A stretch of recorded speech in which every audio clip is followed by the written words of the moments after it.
ఏమిటంటే 51వ అధ్యాయము 7వ వచనం చదవమ్మా.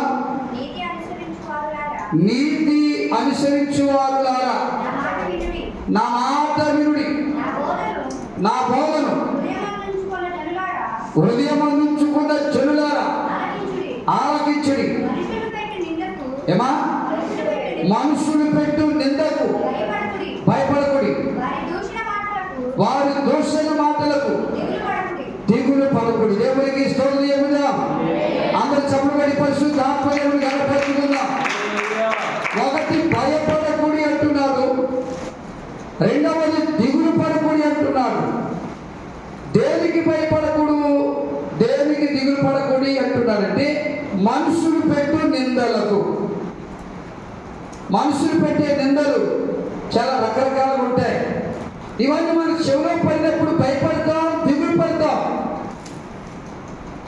మన బంధువులే, మన స్నేహితులే, మనతో ఉన్నవారే మన మీద నిందలు మోపుతుంటారు. అవి విన్నప్పుడు భయపడతాం. అయితే ఈరోజు నీకు ధైర్యం చెప్తున్నాడు దేవుడు. ఈరోజు నీకు నెమ్మది కలిగే మాట చెప్తున్నాడు.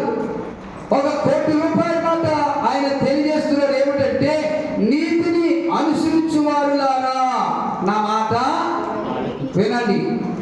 ఎవరో ఏదో చెప్పారని, ఏదో దుర్భాష మాట్లాడారని, వ్యర్థమైన మాట మాట్లాడారని, అబద్ధపు మాట మాట్లాడారని, నీ మీద నింద మోపారని ఆ మాటలు వినొద్దు, ఆ మాటలకు భయపడద్దు. అది అంటున్నాడు, నీతిని అనుసరించువారులారా నా మాట. ఎవరి మాట వినాలి? మనం దేవుని మాట వింటున్నామా?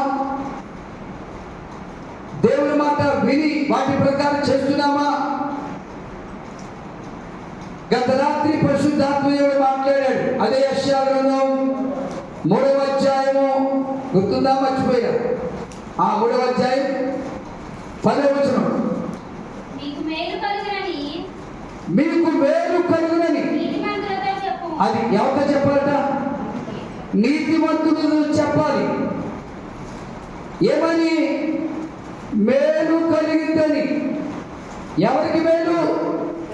నీతిమంతులకు మేలు, ప్రార్థనా పరులకు మేలు, వాక్యానుసారంగా జీవించే వారికి మేలు, యథార్థంగా జీవించే వారికి మేలు కలుగుతుందని చెప్పు. మనం ఏం చెప్తాం? వ్యర్థమైన మాటలు చెప్పేవారు చాలా మంది ఉన్నారండి. గుసగుసలాడేవారు చాలా మంది ఉన్నారండి. అబద్ధాలు చెప్పేవారు చాలా మంది ఉన్నారండి. మోసపు మాటలు చెప్పేవారు చాలా మంది ఉన్నారండి. కల్పన కథలు చెప్పేవారు చాలా మంది ఉన్నారండి. మనిషి ముందు మనిషి మాట, మనిషి అయిన తర్వాత మరొక మాట చెప్పేవారు చాలా మంది ఉన్నారు. కానీ ఈరోజు యెషయా ప్రవక్త కదా ఇశ్రాయేలుకి చెప్పిన మాట ఈరోజు ఈ జమ్మవారి సంఘానికి చెప్తున్న మాట ఏమిటంటే మీకు మేలు కలిగినని నీతిమంతులకు చెప్పని గత రాత్రి మాట్లాడాడు.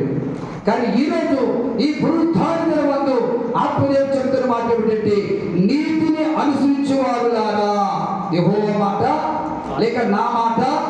ఎవరి మాట వినాలి?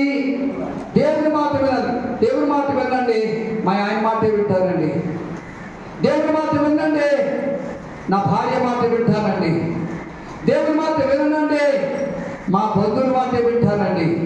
దేవుని మాట వినండి, మా అబ్బాయిలు చెప్పారు వాళ్ళ మాట వింటానండి అంటారు చాలా మంది. వాళ్ళ మాట వింటే నీవు దేవుని ఆశీర్వాదాలు పొందలేవు.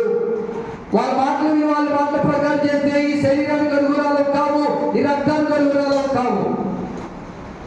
నువ్వు ఎవరి మాట వింటే ఈ ప్రభు యొక్క రక్త మాంసాలు కలుగుడు అంటే జీవం కలిగిన దేవుని మాట విని వాటి ప్రకారం చేస్తేనే నువ్వు పవిత్రులు అవుతావు, పరిశుద్ధులు అవుతావు.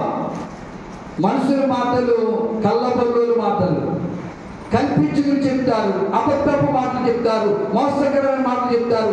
ఆ మాటల ద్వారా నీకు బీపీ రేజీ, కోపం వస్తుంది. ఆ కోపంతో ఎవరు తిడతావో ఎవరు కొడతావో తెలియదు, అలా కీడు కలిగిస్తారు. కానీ దేవుని మాటలు నీకు నెమ్మదిస్తాయి.